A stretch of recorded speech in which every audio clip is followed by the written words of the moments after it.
Bien, donc marhaba bikoum, donc je vais avoir le plaisir de vous présenter cet exposé sur le concept de temps en physique et l'impact philosophique.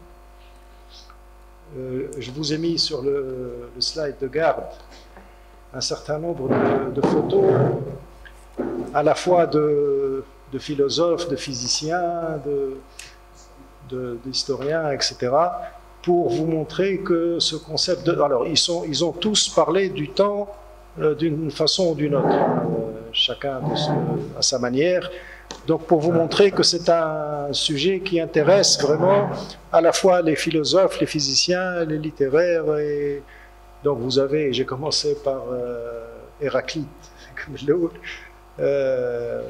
Platon, Aristote, Saint-Augustin, Galilée, Newton, Leibniz, El-Kendi, j'ai mis un philosophe arabe aussi, Kant, Einstein, bien sûr, Max Planck, Niels Bohr, Bergson, et le dernier n'est pas très connu, Carlo Rovelli, qui a... Là, Carlo Rovelli a sur la physique quantique. Donc, comme je vais parler un peu de physique quantique, donc c'est pour vous dire la diversité des gens qui ont évoqué le concept de temps tout au long donc, de l'histoire. Et donc, et c'est pour ça que j'ai intitulé l'exposé concept de temps en physique et impact philosophique. Donc, le plan que je vais essayer de suivre, je vais commencer par une introduction pour dire qu'est-ce que le temps, pourquoi en parler. Alors, je pose la question, mais malheureusement, je ne répondrai pas à cette question. Mais c'est pour dire que cette question de qu'est-ce que le temps, beaucoup de gens la posent et parfois on dit pourquoi vous vous posez la question, c'est tellement évident, le temps c'est connu par tout le monde, il suffit de voir sa montre et vous avez le temps. Et donc c'est pour montrer que c'est pas aussi simple que ça. Après, donc le chapitre 2, c'est le chapitre le plus important de l'exposé, c'est le temps vu par Galilée, par Newton et par Einstein. Et surtout, c'est la partie Einstein qui va être importante. J'ai essayé de faire le maximum d'utiliser le maximum de vulgarisation possible. Je ne vais pas vous présenter de formules ou de mais j'ai essayé de faire des schémas qui permettront de comprendre le maximum de choses et pour vous éviter de vous donner des formules toutes faites et de vous dire voilà le temps chez Einstein. Donc je vais essayer de vous montrer le cheminement de la réflexion, comment Einstein est arrivé à la théorie de la relativité par exemple. Donc le chapitre 3 c'est la conséquence ou les conséquences et l'impact philosophique de la relativité restreinte. Donc le lien entre la philosophie et la physique. Le chapitre 4, la relativité générale d'Einstein. Vous savez qu'Einstein il a deux grandes théories, la relativité restreinte en 1905 et la relativité générale en 1915. C'est les deux grandes théories qu'il a. J'ai hésité à vous présenter toute la partie théorique, si on peut dire, le temps, et donc en physique relativiste, relativité restreinte, plus en relativité générale, en thermodynamique, en mécanique quantique, au bas de vous parler de l'impact, logiquement ça aurait été comme ça. Mais je crains que ce soit trop indigeste, difficile à suivre, donc j'ai préféré couper, parler des conséquences et de l'impact philosophique juste après Einstein et la relativité restreinte, et après vous donner vraiment quelques notions. Je vais essayer d'être très très rapide sur les autres théories, entre autres donc Einstein, la thermodynamique et la mécanique quantique. Le chapitre 5, il est vide pour l'instant, donc c'est le temps chez les philosophes. J'ai mis à reporter parce que, vous vous souvenez, on en avait discuté à un certain moment au niveau du groupe, pourquoi c'était l'idée de Sir Abdelaziz, je crois, de faire un exposé contradictoire entre une présentation du temps vu du côté physique et un exposé du temps vu du côté philosophique. Au même exposé contradictoire, on partage en deux, on fait un exposé physique et on programme un autre exposé philosophique. Donc ça reste ouvert pour remplir le chapitre 5 et générer cet exposé contradictoire. Et à la fin, donc, le lien entre science et philosophie. Voilà un peu le plan. Alors, j'ai un gros problème, c'est le temps. Le temps de l'exposé. Pour vous parler de tout ça, vraiment, j'ai essayé de comprimer au maximum. Je n'ai pas pu tenir dans le temps imparti en une demi-heure. Donc, je demande votre indulgence pour déborder, j'espère, un tout petit peu sur ce temps imparti. Si vous avez des questions particulières, n'hésitez pas à me questionner là-dessus. On souhaite la bienvenue à Sirida Boukra, donc, qui est avec nous. Malheureusement, il n'est pas possible techniquement de présenter en même temps les slides et le vis-à-vis.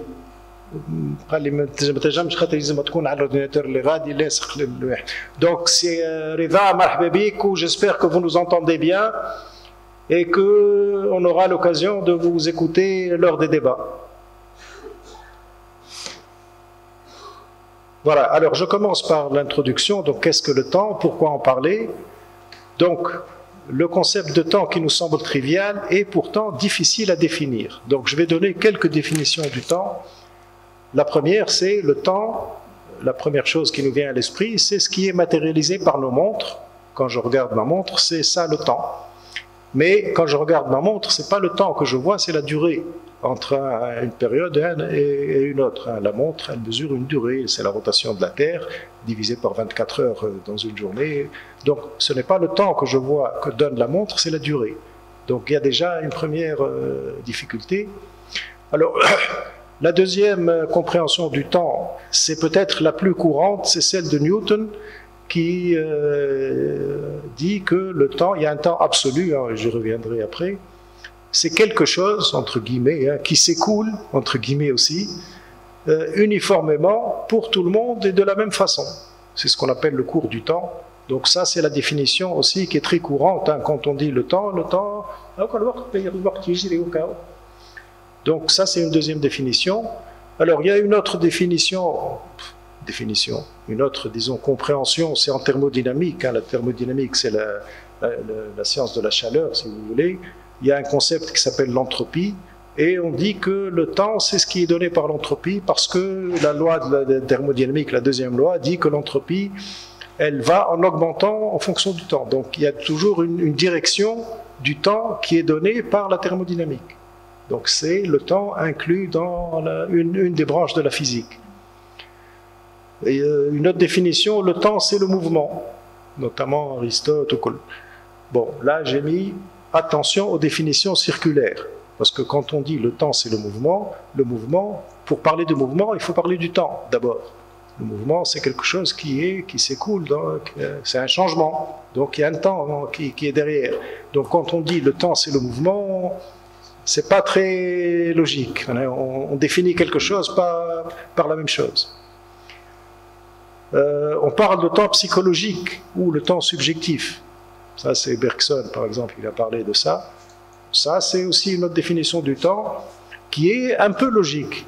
Ce n'est pas le temps physique, c'est le temps psychologique. C'est ce qu'on ressent quand on dit que le temps passe vite, voilà, que on s'ennuie.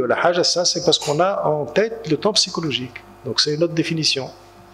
Alors, la dernière, c'est que le temps n'existe pas. C'est ce bouquin que je vous ai parlé, donc Carlo Rovelli, en physique quantique, il y a une des théories qui dit que le temps, alors il ne faut pas la prendre à la lettre, mais je vous expliquerai après, on dit que le temps n'existe pas et que en fait c'est des relations, on peut décrire tous les phénomènes physiques par des relations, des interrelations entre les phénomènes et pas en se référant au temps. Alors, la meilleure définition, en fait, que je peux retenir, c'est celle de Saint-Augustin. C'est ça, c'est le fin de Saint-Augustin. Donc, à qui on posait la question, donc, qu'est-ce que le temps? il se pose lui-même la question. Il se dit, si je me pose la question, qu'est-ce que le temps? Alors il dit, si personne ne m'interroge, je le sais. N'importe qui trop le temps, mais c'est évident, c'est que là, mais si je veux répondre à cette demande, je l'ignore. Quand on lui dit, la définition du temps, donc c'est un peu ça qui résume la complexité de la définition du temps par Saint-Augustin. Alors l'impact du temps sur la philosophie, en fait, par exemple, si on parle du temps linéaire, le temps de Newton qui s'écoule en continu, la première chose qui nous vient à l'esprit, si je reviens en arrière par exemple, est-ce qu'il y a un début du temps ou est-ce qu'il y a un instant zéro? Est-ce qu'il y a un instant zéro où tout commence ou est-ce que le temps, il n'y a pas de zéro, c'est de moins l'infini jusqu'à plus l'infini dans le futur? Ça, c'est une question philosophique qui a toujours été posée depuis que la Terre existe. Alors, quand on sait que la Terre, l'âge de la Terre, c'est 4,5 milliards d'années. Et l'âge de l'univers, c'est 13,7 milliards d'années. Donc, la question, c'est avant l'univers, qu'est-ce que le temps? Alors, il y a une boutade qui est justement, qui a été posée à Saint-Augustin. On lui a dit, tu dis que le temps, c'est Dieu qui l'a créé, etc. Mais si Dieu a créé le temps et que nous, on n'existe que depuis 4,5 milliards d'années, qu'est-ce que faisait Dieu avant ces 4,5 milliards d'années? Pourquoi il y a ce décalage? Alors la réponse de Saint-Augustin, il a dit, pendant cette période-là, Dieu préparait l'enfer pour ceux qui lui posaient cette question.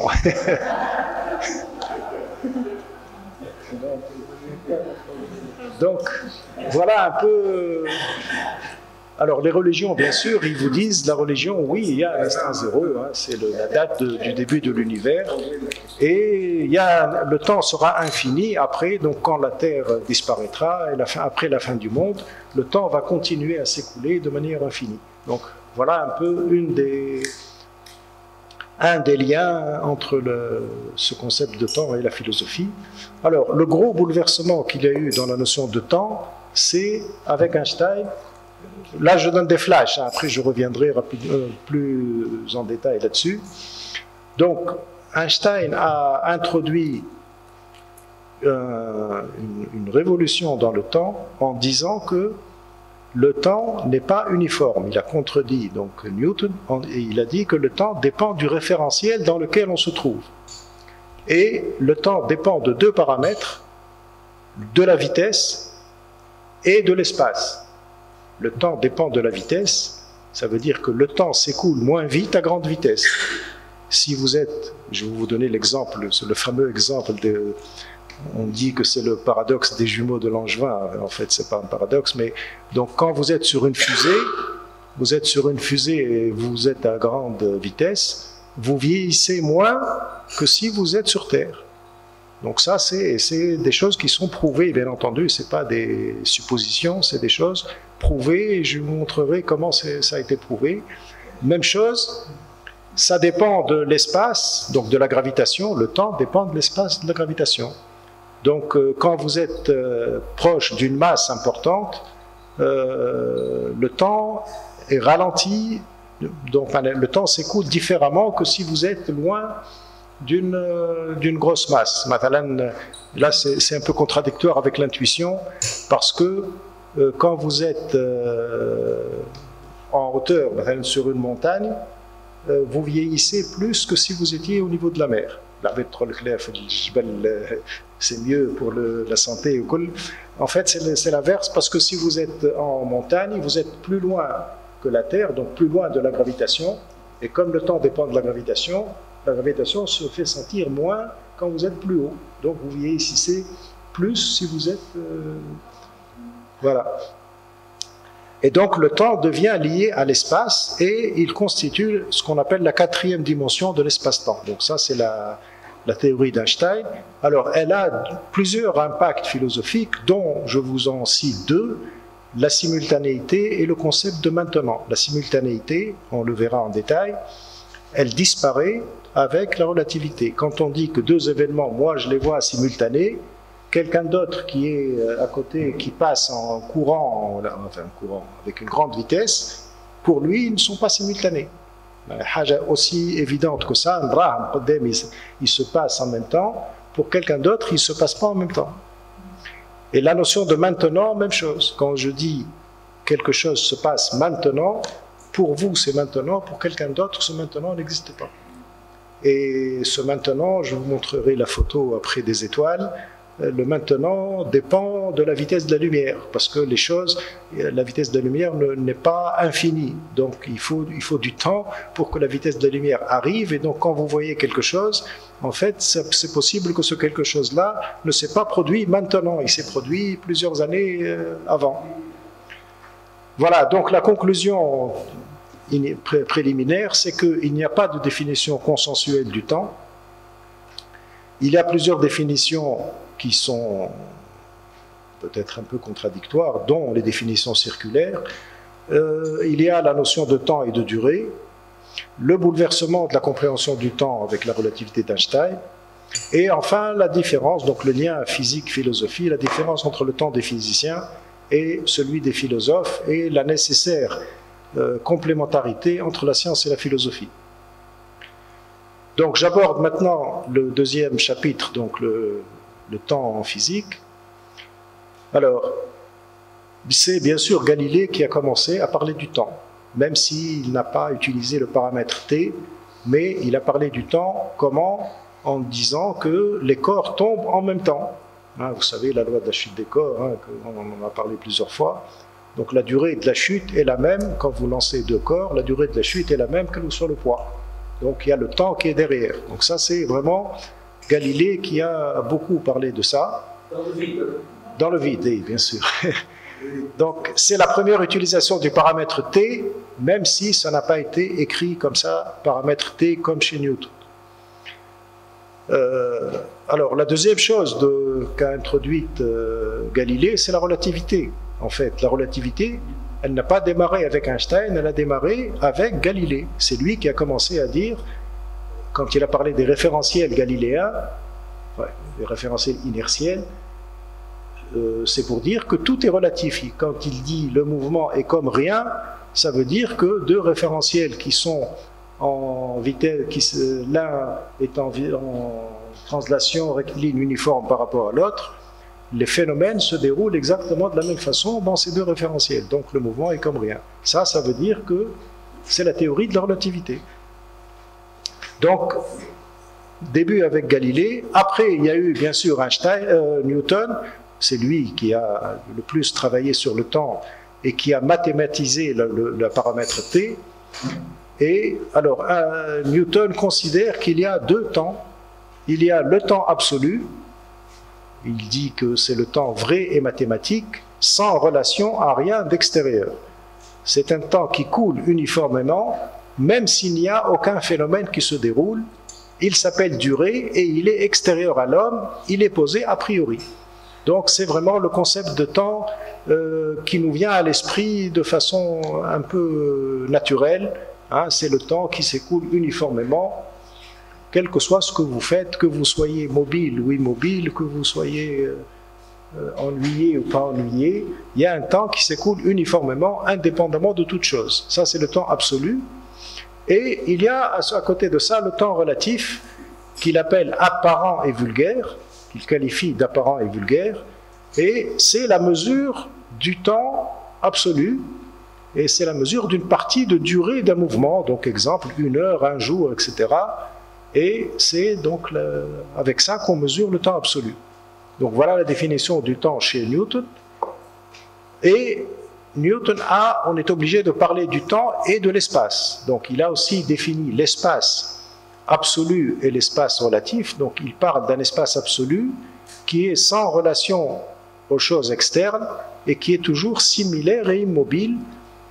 Et cet espace absolu, c'est le contenant. C'est le contenant de tout ce qu'on voit, toutes les choses sont à l'intérieur de cet espace-là. Donc ça, c'est l'espace absolu. Et l'espace relatif, c'est la mesure de l'espace absolu. Donc c'est le parallèle comme pour les définitions du temps. Donc c'est comme ça qu'il définit l'espace. Alors la remarque, c'est qu'il dit que si on supprime la matière, donc prendre l'espace absolu, c'est le contenant, donc il y a, toute la matière est dans l'espace absolu. Il va encore plus, il dit que si on supprime la matière, il restera un grand espace vide qui est l'espace absolu. Les micros, toute la matière, il reste l'espace absolu. On verra qu'avec Einstein, il va le contredire après pour dire que tout disparaît. Mais par contre, même si vous enlevez la matière et tout, l'espace absolu il va rester et le temps absolu, même chose, il va rester. Il y aura toujours un temps qui va continuer à se dérouler dans un espace absolu. Voilà un peu la définition de Newton. Alors, il a aussi fait des liens métaphysiques à cette définition-là, en disant que le temps absolu, c'est celui qui est vécu par Dieu, et l'espace absolu, c'est un peu le corps de Dieu. Un lien métaphysique. Et alors, cette compréhension du temps de Newton, elle a duré pendant plus de 2 siècles. Tout ce qu'il a dit, et toute la physique depuis donc les années 1600, début 1700, jusqu'à début du 19e en gros, début du 20e, avant la relativité d'Einstein, elle a été toujours basée sur la notion de temps absolu. Donc, c'est la scène vide dans laquelle se déroulent les phénomènes, et il y a une séparation complète entre l'espace et le temps. Il y a un espace absolu, il y a un temps absolu, les deux sont complètement séparés. Alors, une autre chose au niveau de Newton, vous connaissez la loi fondamentale de la dynamique de Newton, F égale ma, donc c'est-à-dire un corps qui est animé, qui a une masse m, qui est soumis à une force F, il est accéléré avec une accélération a, suivant la loi F égale ma. Et quand on essaye de résoudre cette équation F égale ma, pour un corps qui se déplace dans un espace avec des coordonnées x et coordonnées spatiales et t dans le temps, on arrive à une équation x égale 1 demi de gt2 plus v0t, etc. Je ne sais pas si vous vous souvenez de la physique un peu secondaire.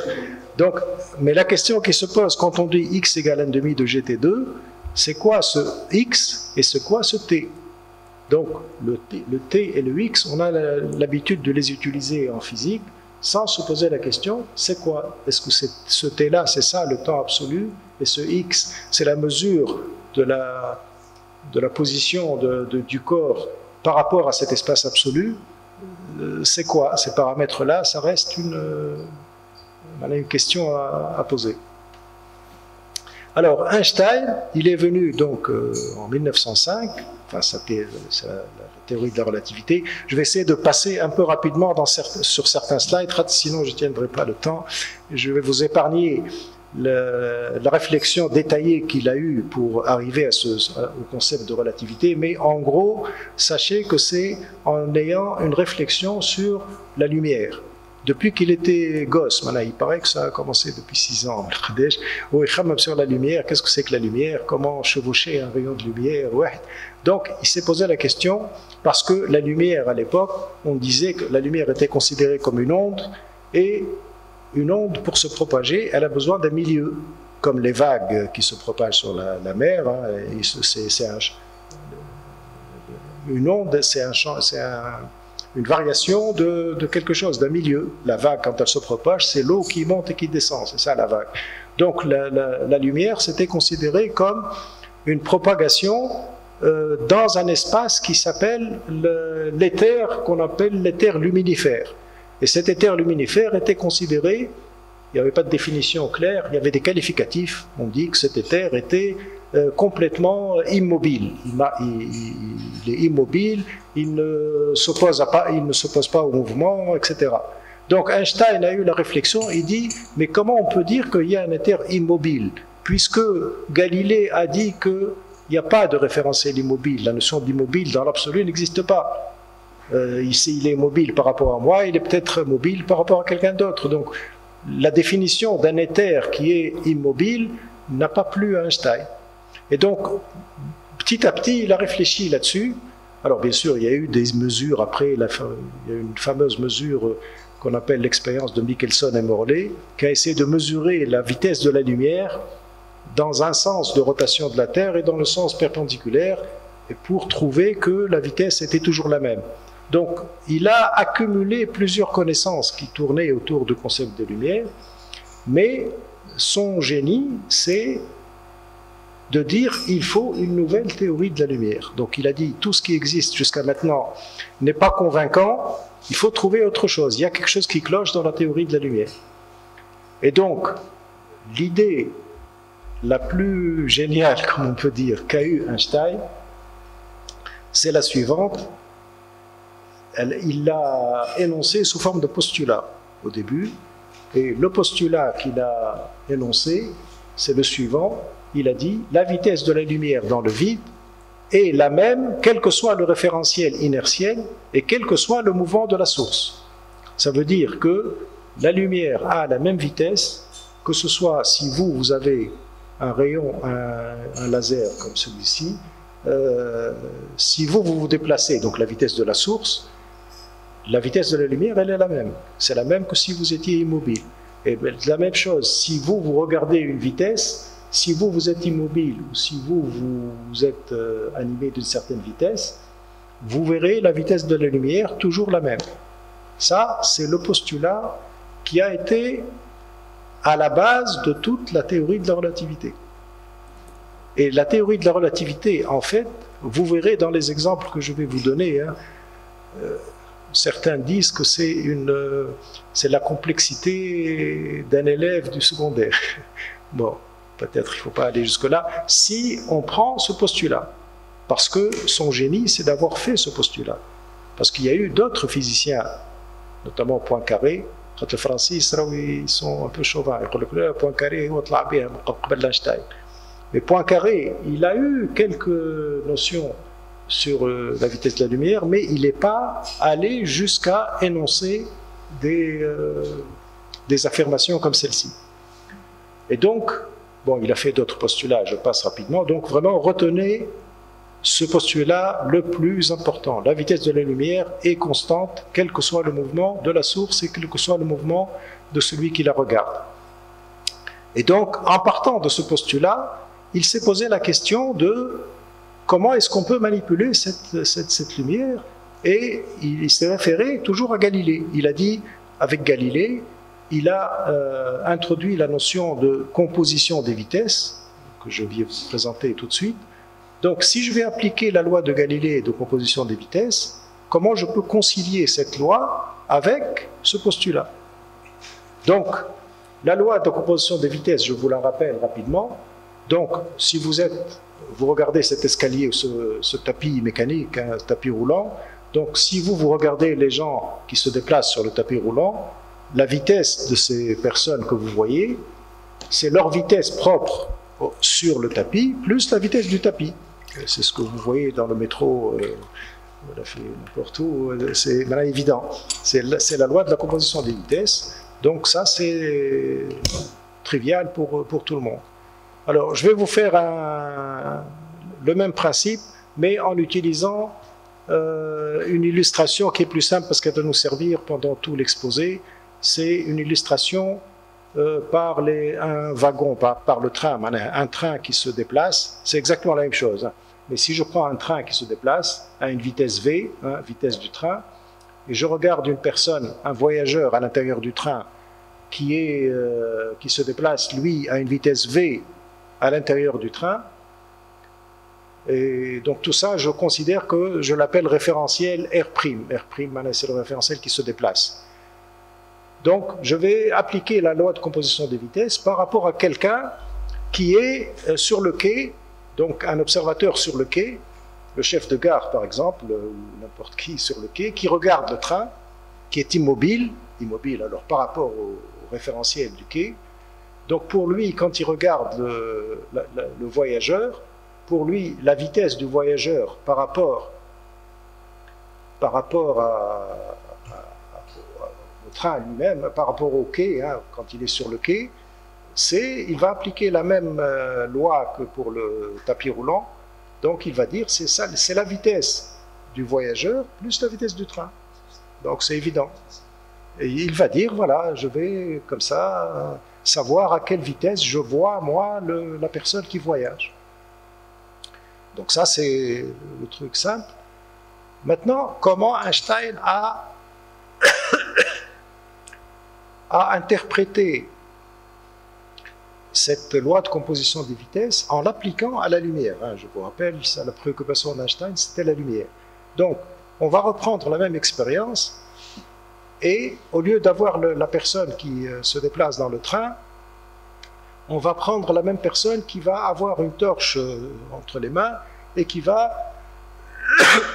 appuyer sur le bouton pour faire fonctionner la torche et émettre un faisceau de lumière. Donc, le faisceau de lumière, il va se déplacer à la vitesse V, qui est la vitesse de la lumière. La vitesse C, C comme célérité de la lumière. Donc, on va considérer une lumière qui se déplace à l'intérieur du train, et de l'autre côté, la même personne sur le quai qui regarde cette lumière, et il va dire, je vais appliquer la loi de composition des vitesses, celle de Galilée, pour savoir, vu de mon côté, moi, sur le quai, à quelle vitesse se déplace la lumière. Donc, il va dire, bien sûr, la vitesse de la lumière, pour moi, c'est C, la vitesse que je vois, la vitesse qui est sur le train, plus la vitesse du train. C'est exactement comme tout à l'heure. Or, si j'applique le principe de relativité, cette équation-là, elle est fausse, puisque Einstein a dit la vitesse de la lumière est constante, quel que soit le déplacement, quel que soit le référentiel, quel que soit que ce soit la source qui se déplace, soit la personne qui se déplace, la vitesse de la lumière ne change pas. Donc cette équation-là, elle est fausse. Donc, donc la véritable équation, ça devrait être celle-ci. La vitesse de la lumière vue du côté du quai, c'est la vitesse de la lumière, c'est la même que la vitesse de la lumière vue du côté du wagon qui se déplace. C'est la même, c'est toujours C. Donc, on ne peut pas appliquer la loi de composition de vitesse de Galilée. Alors la question, c'est pourquoi? La loi de composition des vitesses, quand on voit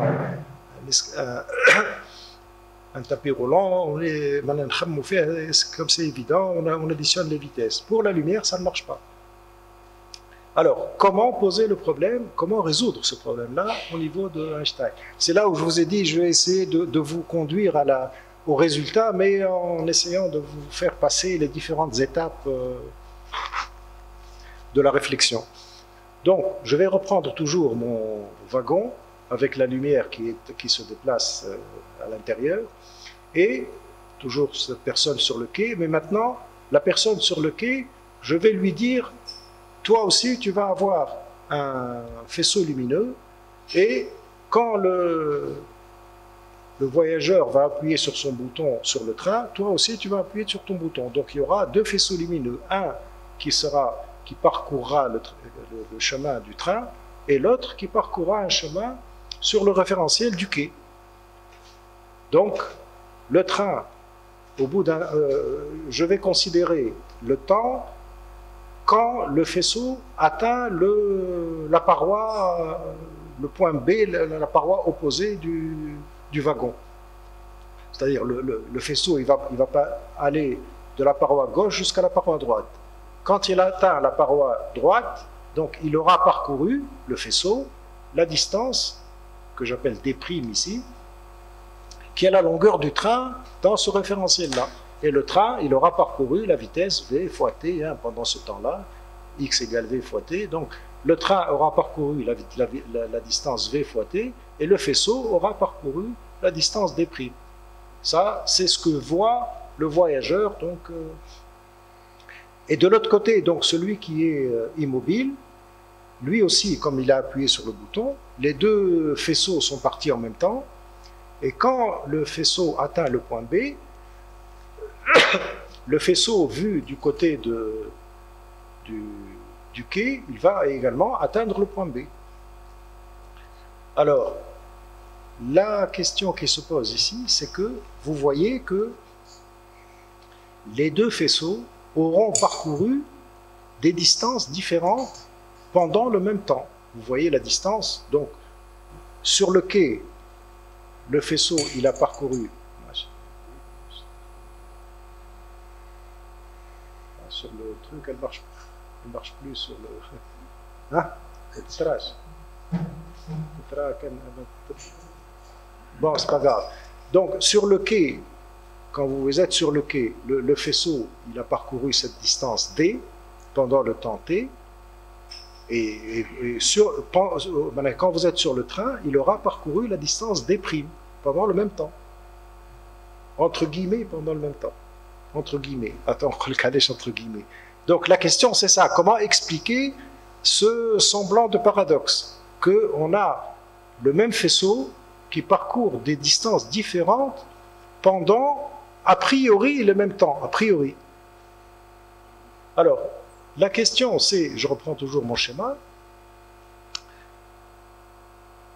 Donc je dis, si la vitesse de la lumière ne change pas, le même faisceau parcourt deux longueurs différentes dans le même temps, mais pas tout à fait. Pourquoi pas tout à fait? Parce que si j'applique le postulat d'Einstein de la vitesse de la lumière constante, Einstein a dit que c'est la vitesse de la lumière qui est constante. Il n'a pas parlé ni de temps, ni de mouvement, ni de distance, ni rien. Il n'a pas parlé de ça, il a parlé de vitesse de la lumière. La seule constante, c'est la vitesse de la lumière qui ne change pas.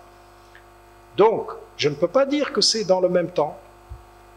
Pourquoi? Parce que la vitesse de la lumière, c'est quoi? Si je rapporte tout à la vitesse de la lumière, la vitesse, c'est une distance divisée par le temps.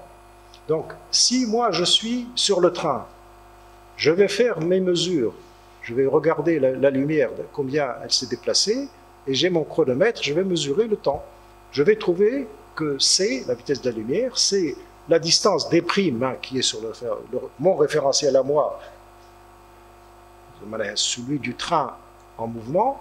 La vitesse de la lumière pour moi qui est en déplacement, c'est D' sur le temps, mon temps à moi qui est sur le train, que j'appelle T'. C'est ça la vitesse pour moi sur le train, je vois ça, je vois une distance, je vois un temps, la vitesse c'est D' sur T'. Même raisonnement pour celui qui est sur le quai, il va mesurer une distance D et un temps T, il va dire la vitesse de la lumière c'est D sur T. Einstein vous dit les deux sont les mêmes. D sur T égale D' sur T'. Donc, qu'est-ce que ça veut dire? Ça veut dire que si c'est la même chose, les deux équations sont égales, ça veut dire que le numérateur et le dénominateur, ils ont changé. Ça veut dire que, en parlant autrement, les distances et le temps ne sont plus les mêmes pour les deux personnes. Quand vous mesurez votre temps dans le référentiel du train et dans le référentiel de la gare, ce n'est pas le même temps. Chacun a son temps. Même chose si vous mesurez les longueurs, chacun mesure sa propre longueur. Et à ce moment-là, si vous faites le rapport D sur T, vous tombez exactement sur la vitesse de la lumière. Donc, c'est ça l'explication d'Einstein. Vous avez D sur T d'un côté, D' sur T' de l'autre. C est la même, donc le numérateur et le dénominateur sont différents. Donc la conclusion, c'est la suivante. La longueur du wagon en mouvement vue du quai, donc quand je la regarde, je regarde D', est inférieure à la longueur du wagon à l'arrêt, qui est égale à D. C'est ce qu'on appelle la contraction des longueurs. Vu du quai, le train a rétréci. Donc, en relativité restreinte, les longueurs changent. Quand vous regardez une longueur qui est animée d'un certain un objet qui est animé d'un certain mouvement, vous voyez que sa longueur rétrécit. Donc, tout le terme. Par contre, au niveau du temps, le temps pour le voyageur s'est écoulé moins vite que sur le quai.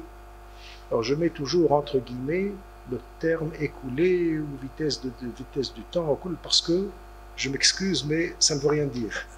Quand je dis le temps s'écoule moins vite, ça ne veut rien dire, parce que quand je dis s'écoule, c'est une vitesse. Et une vitesse, c'est une mesure par rapport à un temps. Donc si on dit que la vitesse du temps, c'est par rapport à lui-même, ça n'a pas de sens.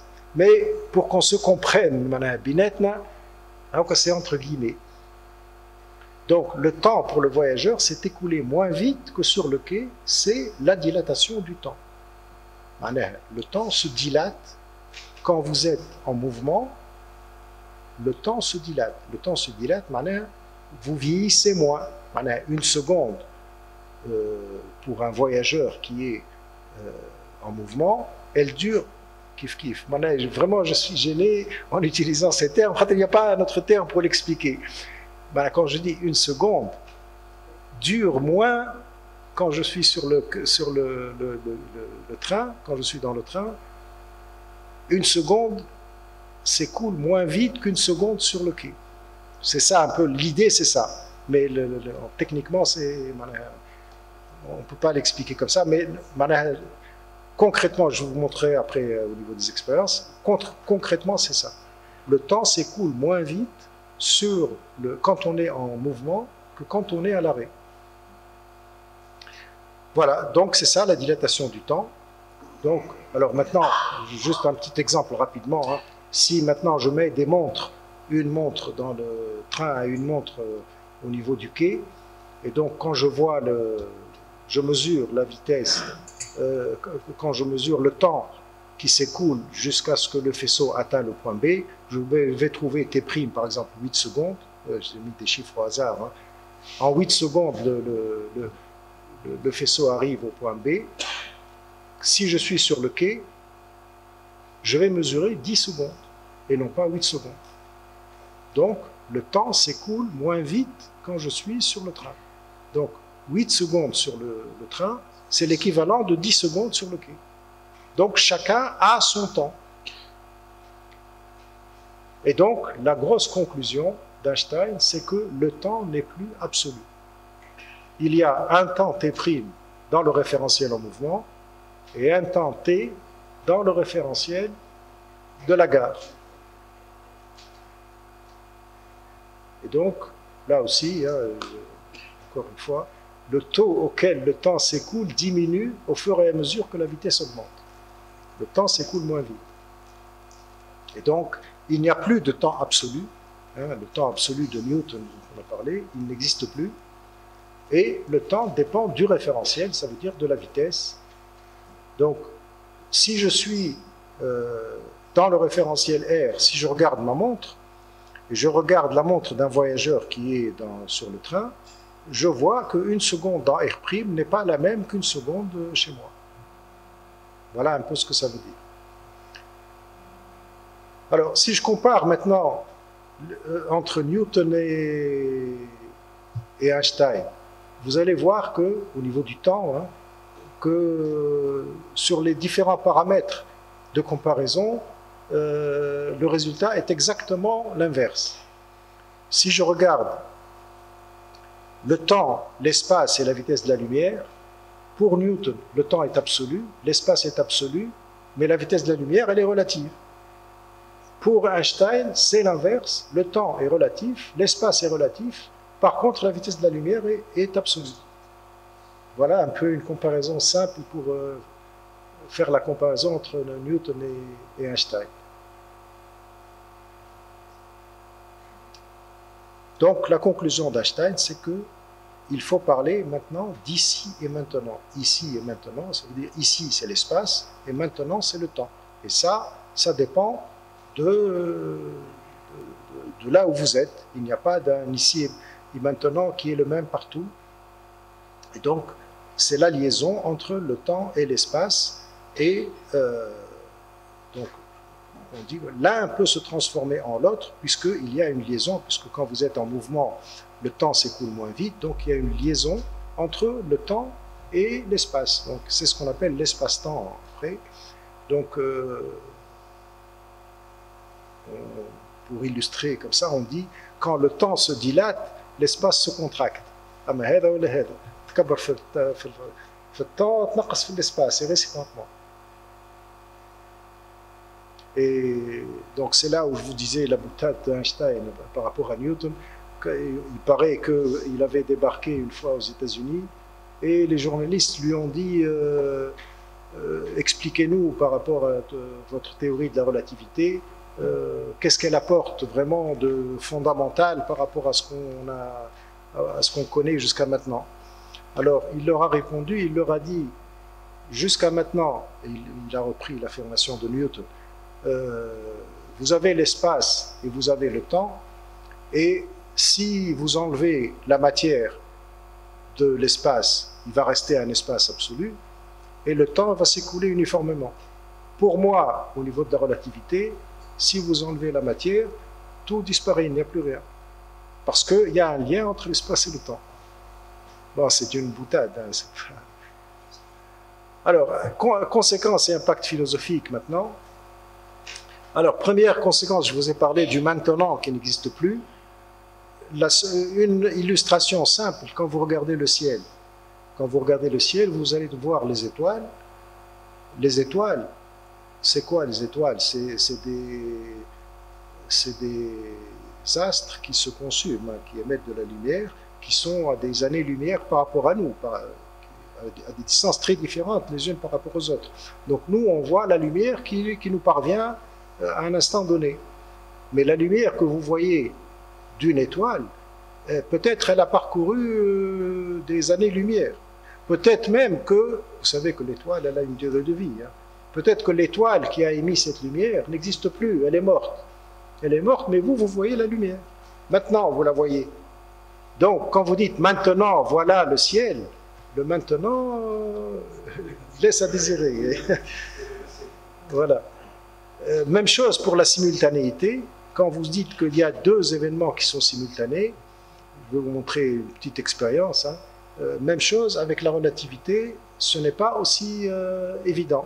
Je reprends toujours mon exemple des wagons et je vais prendre maintenant un voyageur qui va être au milieu du wagon, exactement au milieu, et il va avoir son laser avec deux faisceaux, l'un qui part à droite, l'autre qui part à gauche, et il est placé au milieu. Donc il va appuyer sur le bouton et les faisceaux vont partir à droite et à gauche et ils vont atteindre la paroi A et B après un certain temps. Et pour lui, il va dire, voilà, quand je regarde A et B, il va dire, ce sont deux événements qui sont simultanés, c'est-à-dire faisceau au point A et faisceau au point B, ce sont deux événements qui sont simultanés, puisqu'ils arrivent pour lui en même temps. Donc pour lui, c'est deux événements simultanés. Maintenant, si je regarde ma personne qui est sur le quai, pour cette personne-là, comme le train est animé d'une certaine vitesse, pour elle qui regarde le faisceau, il va atteindre la paroi en B plus rapidement. Pourquoi? Parce que le train se déplace. Donc le train, il va aller dans le sens du faisceau, enfin dans le sens inverse du faisceau. Donc le faisceau aura parcouru moins de distance et donc il aura atteint le point B avant le point A. Donc pour celui qui est sur le quai, les deux événements, atteindre le point B et le point A, ne sont pas simultanés. Donc voilà encore un autre concept qui est remis en question par la théorie de la relativité. Donc deux événements simultanés dans un référentiel ne le sont pas dans un autre référentiel. Donc on dit que, conséquence en philosophie, le présent n'est plus universel. Quand on dit c'est le présent, c'est maintenant que donc, les deux faisceaux ont atteint ces deux parties, avant et arrière du wagon, ce n'est plus la même chose pour tout le monde. Alors, maintenant, le voyage dans le temps, c'est peut-être l'expérience la plus, peut-être spectaculaire, si on peut dire. Elle a été initiée par un monsieur qui s'appelle Paul Langevin, à la fin du 19e siècle, début du 20e siècle. Donc, c'est un grand physicien, philosophe également. Donc, c'est l'expérience suivante. Donc, il va prendre... C'est pas exactement Langevin qui a fait toute l'expérience. Hein. Je crois que Langevin n'a pas parlé ni de jumeaux, mais il a, disons, inspiré cette expérience. Mais maintenant, tout le monde dit c'est l'expérience et on dit c'est le paradoxe des jumeaux de Langevin. Elle consiste à dire je prends deux jumeaux, hein, le noir et le rouge là, deux jumeaux sur Terre, dont l'un va prendre une fusée et il va voyager, il va aller dans une autre planète. Ou faire un tour, n'importe comment. Il va prendre une fusée, il va aller à grande vitesse, faire un tour et revenir. Et son jumeau, il va rester sur Terre. Donc c'est simple. Donc au bout d'un certain temps, la fusée revient sur Terre et ce qu'on va constater, c'est qu'il va trouver son frère jumeau qui est beaucoup plus âgé que lui. Peut-être déjà mort, mais disons plus âgé que lui. Et ça, c'est une expérience réelle. On l'a fait, cette expérience, avec des horloges atomiques. Elle se fait couramment. Des horloges atomiques qui voyagent qui sont très précises. Les horloges atomiques, c'est ce qu'il y a de plus précis, qui voyagent et qui reviennent, avec une horloge qui reste sur Terre et une autre qui voyage. On mesure carrément que l'horloge qui a voyagé, son temps, elle a tourné moins vite que celle qui est restée sur Terre. Donc ici, vous avez un jumeau qui est resté sur Terre, qui est beaucoup plus âgé que son frère jumeau. Alors, juste pour vous donner un exemple chiffré, si je prends deux jumeaux âgés de 20 ans au départ, et que celui qui va voyager, il va voyager sur une fusée qui va voyager pendant 10 ans vue du côté du voyageur, au retour, et si la vitesse est à peu près la moitié de la vitesse de la lumière, on prend des exemples comme ça, au retour, l'âge du voyageur, ça va être donc 20 ans de départ, plus les 10 ans du voyage. Donc il aura 30 ans. Et son frère, il aura 31 ans et demi. Donc il aura vieilli d'1 an et demi de plus que celui qui est resté sur Terre, que celui qui a voyagé. Donc, la question qu'on se pose souvent, c'est combien a duré réellement le voyage? Qu'est-ce qu'on peut dire? Est-ce qu'il a duré 10 ans ou est-ce qu'il a duré 11 ans et demi? Donc, tous les deux, mon commandant, il a duré les deux. Il a duré 10 ans pour le voyageur et il a duré 11 ans et demi pour celui qui est resté sur Terre. Parce que, justement, le temps n'est pas uniforme. Chacun a son temps. Donc, il a duré à la fois 10 ans et 11 ans et demi. Alors, une autre application pratique, si vous prenez un père et son fils, avec la même chose, donc le père, il va voyager et le fils reste sur Terre. Donc, au retour, vous pouvez avoir la situation où le père, il va être plus jeune que son fils. Là aussi, je répète, c'est du réel. Il va être plus jeune que son fils. Donc, c'est pour ça qu'on dit on peut voyager dans le temps, mais pas dans le passé. Il faut faire très attention parce que la théorie de la relativité, elle ne remet pas en question la question de causalité. La causalité, c'est un principe universel. Il ne touche pas le principe de relativité, de causalité. Quand on dit qu'il va être âgé, le jumeau voyageur, il va être plus jeune, il n'y a pas de causalité là-dedans. Il est parti, il est revenu, le temps a duré moins longtemps. Par contre, si vous voyagez dans le passé, c'est là où ça va toucher la causalité. Donc, il faut faire très attention quand on parle de voyage dans le temps, c'est un voyage dans le futur et pas dans le passé. Bon, là, je passe rapidement, c'est la formule, juste pour vous montrer. C'est quoi la formule qui lie les deux temps, le temps t et le temps t'? C'est une formule de ce type-là. Donc, vous pouvez vous amuser à faire des calculs, combien ça dure, si vous voulez changer la vitesse, etc. Je l'ai sur Excel, si vous voulez. Donc, ça, oui. L'autre formule s'applique pour la contraction des longueurs aussi. Vous pouvez savoir combien se contracte la longueur du train. Par exemple, un train de longueur 60 mètres, s'il se déplace à 75% de la vitesse de la lumière, sa longueur vue du quai, elle va être de 40 mètres. Voilà, تشوفوا ترى طوله 40 mètres alors que هو طوله 60 mètres quand il est immobile. Alors, une autre application aussi spectaculaire, c'est le GPS. C'est du réel aussi. Le GPS, s'il n'applique pas la loi d'Einstein, il n'y aurait pas de GPS. Le GPS ne fonctionne pas, il fonctionne mais avec une précision de plusieurs dizaines de kilomètres. Le GPS, c'est quoi en fait le GPS, c'est il y a une trentaine de satellites qui tournent autour de la Terre. Donc, une trentaine de satellites à une altitude de 20 000 km et chacun est animé d'une vitesse de 14 000 km/h. Donc, il y a une trentaine de satellites, enfin, sur toute la Terre. Hein, donc. Et ces satellites-là, ils envoient, il y a une horloge atomique à l'intérieur de chaque satellite et ils envoient des informations sur la Terre. Ils envoient des informations qui donnent la position, l'heure et la date d'émission. Et donc, comme il y a le temps, il faut corriger par rapport au temps. Et quand vous êtes, vous, sur Terre avec votre portable, il faut que vous soyez, que vous détectiez 4 satellites, au moins 4 satellites. Quand vous détectez 4 satellites, ça suffit pour que vous puissiez avoir la position exacte là où vous êtes.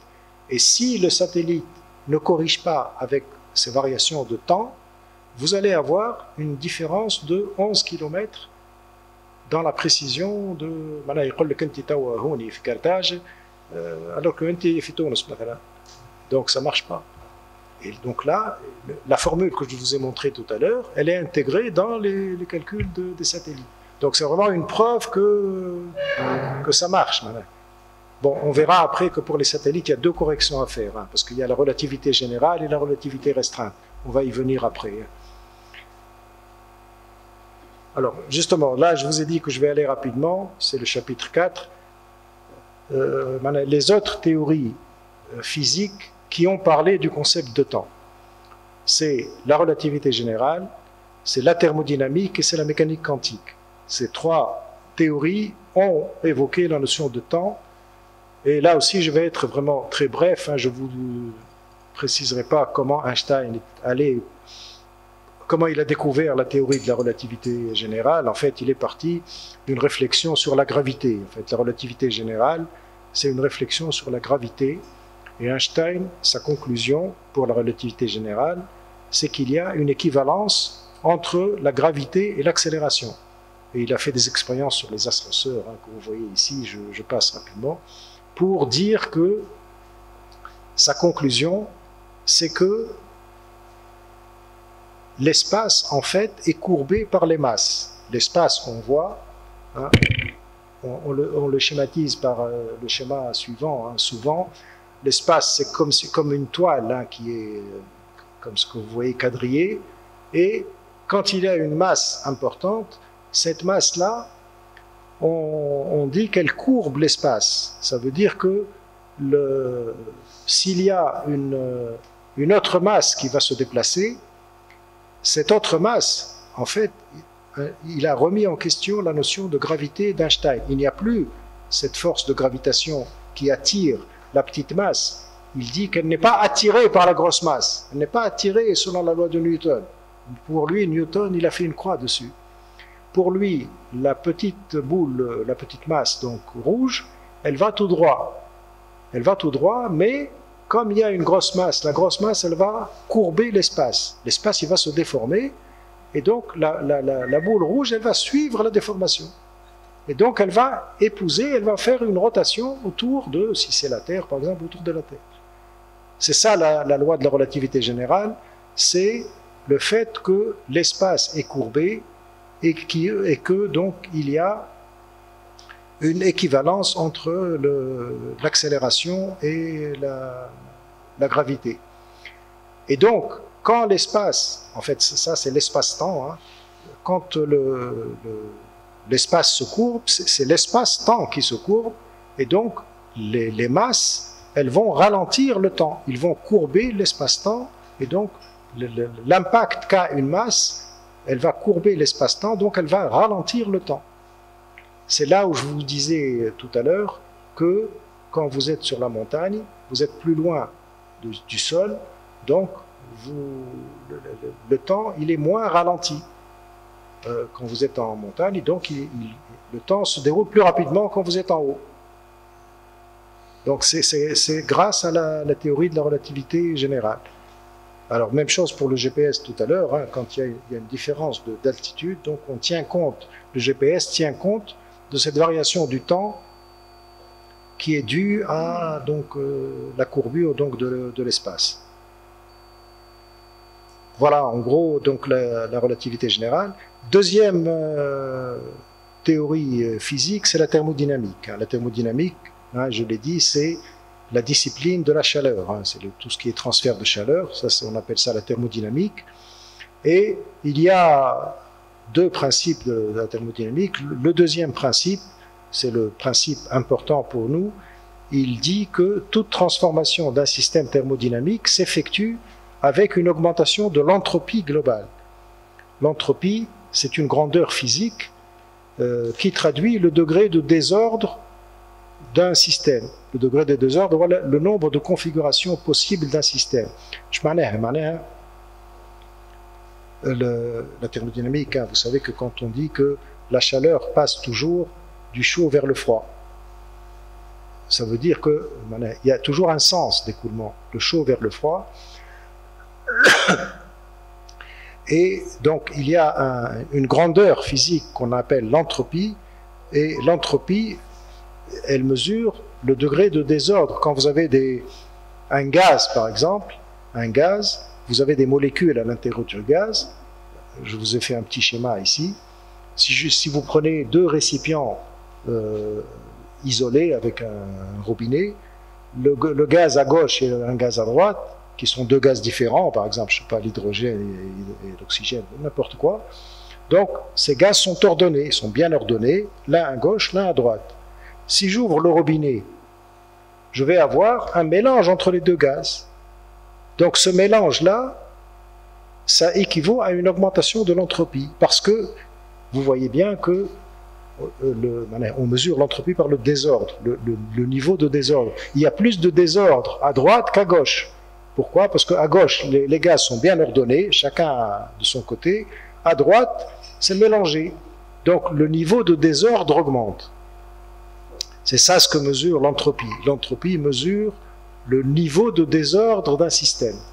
Hein, c'est le fameux Boltzmann qui a théorisé le truc par une formule. Moi, je ne vous citerai pas la formule, mais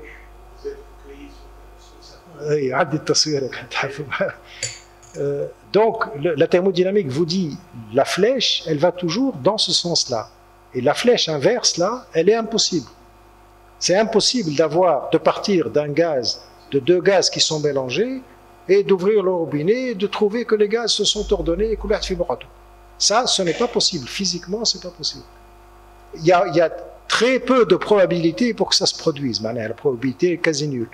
Donc, pour vous dire qu'en thermodynamique, la notion de temps, elle existe. C'est ce qu'on appelle la flèche du temps. La flèche du temps, elle est, c'est un phénomène, disons, qui est lié au temps. Donc la thermodynamique, autant dans la physique classique, quand vous êtes sur un billard et vous faites deux boules qui se choquent, qui s'entrechoquent, vous pouvez avoir exactement le chemin inverse. Les boules, ils peuvent aller dans ce sens ou dans l'autre sens. En physique classique, il n'y a pas la notion de flèche du temps, parce que les équations de la physique sont réversibles. En thermodynamique, non. Donc il y a une flèche du temps. Donc c'est une autre façon d'introduire le temps. Donc on dit que c'est l'entropie qui produit le temps. En thermodynamique, l'entropie, c'est elle qui produit le temps.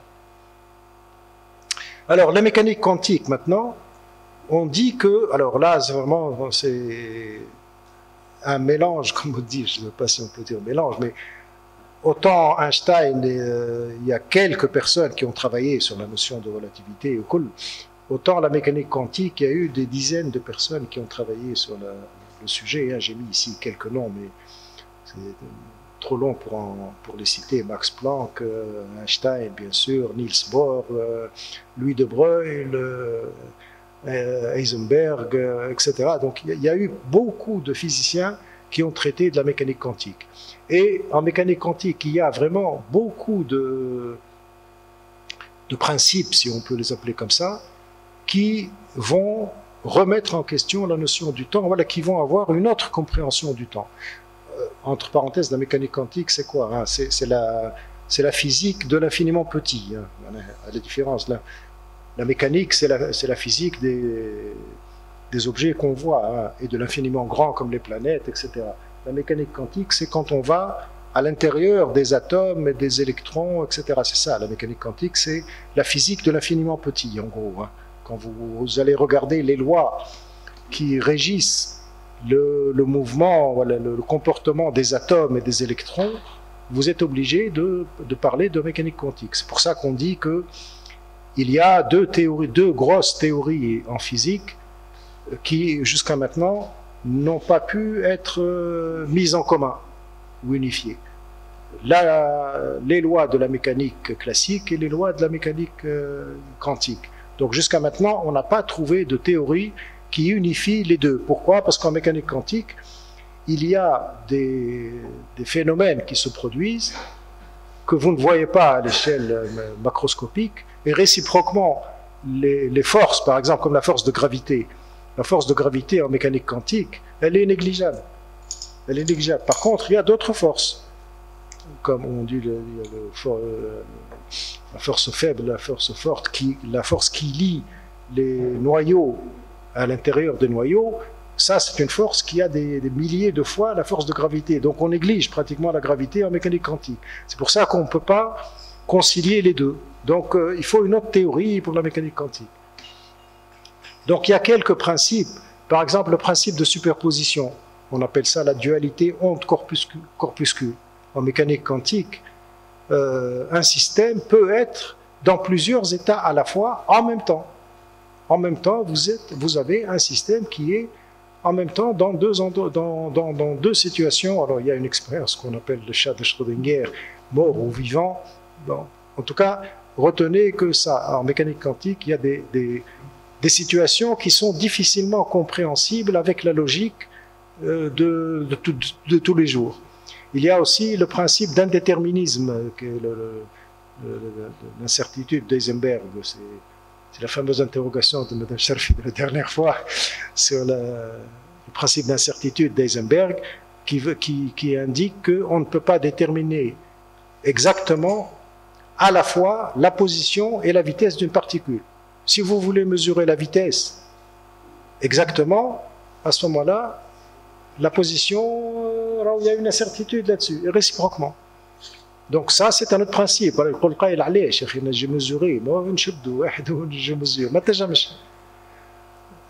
donc à l'échelle atomique, les lois ne s'appliquent pas de la même façon.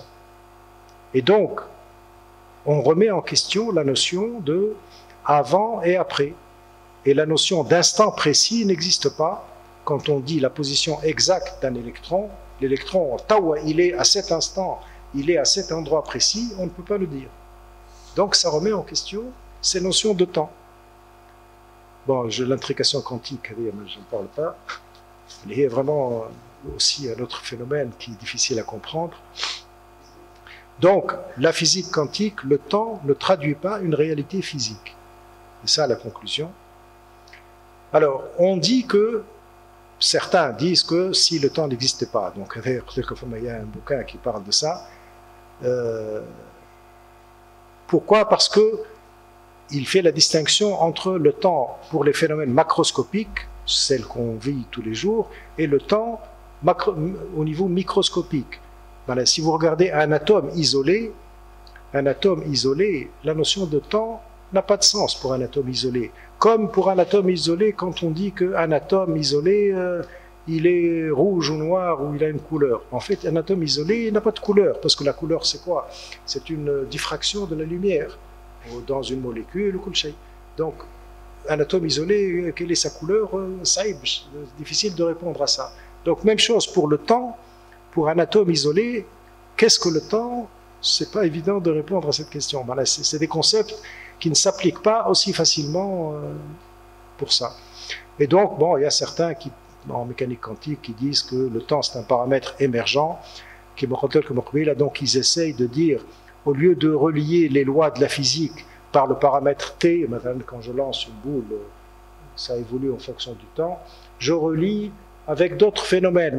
Si vous mettez une bougie qui va se consommer, je lis la hauteur de la bougie avec le déroulement du phénomène. Et bon, c'est une façon de dire qu'on peut trouver des équations dans lesquelles le paramètre t n'existe pas. C'est à la limite qui m'a Galilée, il mesure les distances, il mesure ça par le pouls, par son pouls. Donc, il mesure son pouls, et son pouls, c'est une façon de mesurer le temps. Donc, les théories qui disent que le temps n'existe pas, ça veut dire qu'ils sont en train de travailler sur des théories où il n'y a pas le paramètre t, beaucoup de théories. Bon. Alors, le temps, c'est chez les philosophes, donc on va le reporter une autre fois par quelqu'un d'autre. Alors, la conclusion, maintenant, je termine par ce chapitre-là, j'ai 4 ou 5 slides à présenter. Donc, la conclusion, c'est que le temps n'est pas quelque chose qui s'écoule uniformément comme sur un axe, il n'y a pas le passé, le présent et le futur. Il y a le temps local, c'est le temps du sujet, et c'est la 4e dimension de l'espace-temps. Et il y a le temps absolu, qui n'a pas de sens en physique relativiste. Donc, il n'y a plus cette différence entre temps local et temps absolu. La différence, elle vient entre temps du sujet. Donc, on a autant de temps que de sujets qui se déplacent. Et donc, le temps dépend de deux choses, de l'observateur. Donc, le temps est produit par l'observateur, par le déplacement, et n'a pas d'existence en dehors de l'observateur. Et la deuxième chose, le temps dépend de la masse, donc avec le ralentissement du temps par les objets massifs. Alors, si on fait une comparaison maintenant entre physique et philosophie, on peut dire qu'en philosophie, on parle du temps en tant que concept. Donc le temps, il est vu par les différents philosophes. En partant, j'ai mis plusieurs exemples. Parménide, il dit que le temps est une illusion, le temps créé par Dieu, le temps comme condition de l'expérience, donc ça c'est Kant, il parle de durée et de temps vécu, Bergson, etc. Le temps lié à la conscience. Donc c'est vraiment plusieurs concepts. Chaque philosophe a son propre concept du temps. En physique, la physique s'intéresse à la mesure du temps. Donc comment aborder le temps en vue de le mesurer dans les expériences physiques.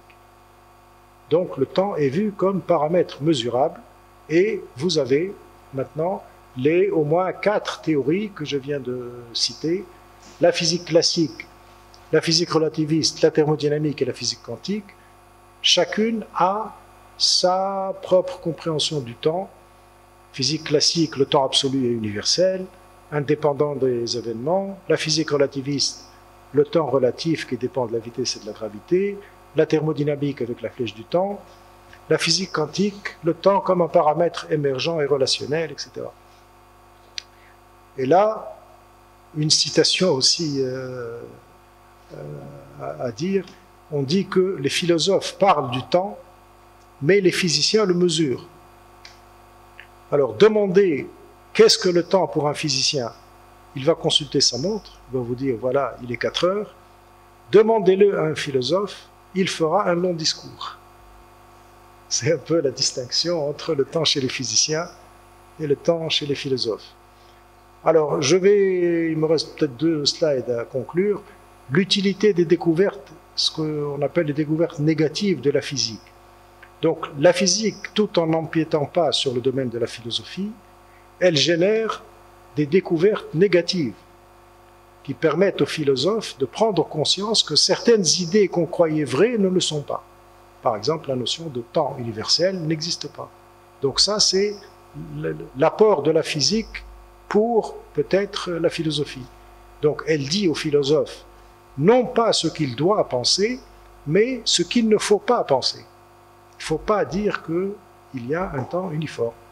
Donc c'est ça, l'apport de la physique, c'est plutôt dans ce sens-là, c'est de dire, attention, il y a des choses qui ne sont pas tout à fait justes. Maintenant, comment vous allez interpréter, ça c'est votre affaire. Mais il y a des choses qui ne sont pas justes. Et donc vous avez plusieurs exemples, hein, comme la loi de la chute des corps d'Aristote, etc. Donc toutes les découvertes de la physique qui contredisent le sens commun. Et justement, le sens commun, cette notion de sens commun, c'est ce que Bachelard appelle les obstacles épistémologiques. Donc là aussi, un autre apport de la physique, c'est de dire qu'il ne faut pas se fier au sens commun, à des concepts a priori, et de dire, ben, c'est évident, voilà, je vois les choses qui se déroulent comme ça, donc c'est ça la loi. L'expérience, elle est trompeuse. Donc il faut bien se méfier des choses qu'on comprend par le sens du commun. Comme la loi de la chute des corps, c'est évident que les corps lourds tombent plus rapidement que les corps légers. Ça semble évident. Or, c'est faux. Donc ça, c'est l'apport de la physique. À l'inverse, la physique doit apprendre de la philosophie. Donc l'apport de la philosophie pour la physique. La physique, donc, elle manipule des concepts philosophiques comme le temps et l'espace, mais sa connaissance des réflexions philosophiques sur ces concepts l'aide à approfondir ces théories dans un sens ou un autre et à interpréter ces modèles mathématiques abstraits. Parfois, les physiciens, tout le temps, ils manipulent des concepts abstraits, mais grâce à la philosophie, ils peuvent donner un sens à ces concepts-là, comme par exemple le début du temps dans le Big Bang ou des choses comme ça. Et donc, la philosophie, elle a une réflexion sur la nature des théories physiques. Elle évite aux physiciens d'affirmer que ces théories sont un absolu et qu'elles sont immuables. Donc ça, c'est un apport important de la philosophie. Elle soulève des considérations éthiques également, qui évitent aux physiciens de s'engager dans des voies dangereuses et l'oblige à tenir compte des implications concrètes de sa théorie. Donc c'est comme un garde-fou pour éviter les dérapages de certaines théories physiques. Donc, je donne deux citations d'Einstein. Donc Einstein disait « L'épistémologie sans contact avec la science devient un schéma vide. La science sans épistémologie est primitive et confuse. » Donc les deux côtés. Et la science, bon, par contre la deuxième laisse à désirer, la science sans religion est boiteuse, la religion sans science est aveugle. Donc ça, c'est deux citations d'Einstein. Et je conclus par la synthèse que j'ai faite de ces citations-là. Ce qu'on peut dire, c'est la science sans la philosophie est aveugle, peut-être, et la philosophie sans la science est vide. Et je vous remercie.